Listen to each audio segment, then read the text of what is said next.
Hi జై Sriram. Hello జై శ్రీరామ్. ఎవరా అమ్మాయి?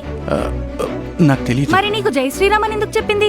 జై శ్రీరామ్ చెప్పడానికి పెద్ద పరిచయం ఉండనక్కర్లేదు కదా, ఎవరికైనా చెప్పొచ్చు. నేను అందుకే చెప్పాను. ఇందుకోసమేనా తమరు రోజు పార్క్ కి వెళ్ళాలి అంటుంటారు? పార్క్ కి మాత్రం మిస్ అవ్వకూడదు అని.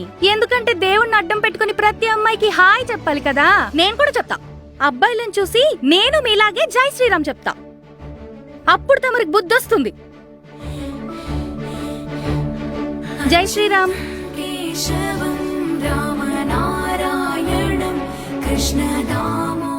జై శ్రీరామ్ అండి.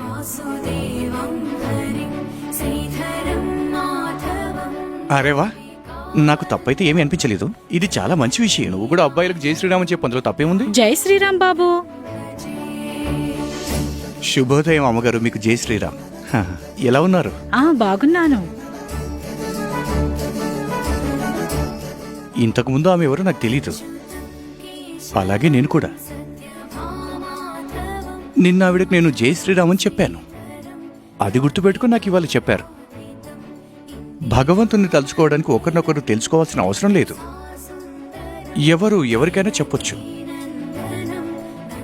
నీకు బాగా తెలుసు కదా, నేను పార్కుకు వచ్చినప్పుడు భజనలు వింటానని. ఆ రోజు నేను ఈ భజన వింటున్నాను.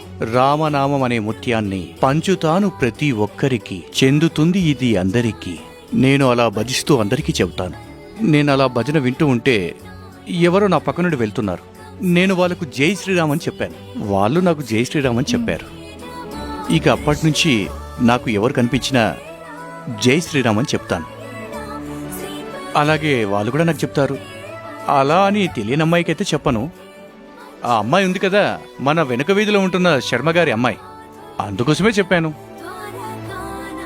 అది దేవుని పేరు కదా, ఇందులో పెద్ద తప్పేమీ లేదనుకుంటున్నాను. ఏంటన్నగారు ఈరోజు ఉదయంతో వచ్చారు?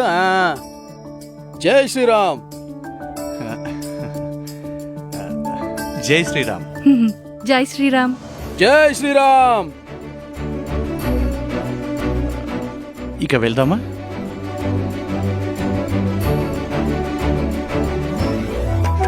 ఒరే చిన్న, ఆంటీకి గుడ్ మార్నింగ్ చెప్పావా? గుడ్ మార్నింగ్ అని చెప్పను నాన్న, జై శ్రీరామ్ అని చెప్తాను.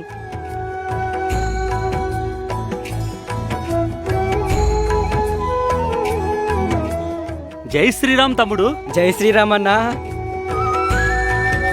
జై శ్రీరామ్. జై జై శ్రీరామ్. జై శ్రీరామ్ బాబు. జై శ్రీరామ్ అమ్మగారు, ఎలా ఉన్నారు? మీ అందరికీ మా తరపున జై శ్రీరామ్. జై శ్రీరామ్ అందాం, హిందూ ధర్మాన్ని నిలబెడతాం.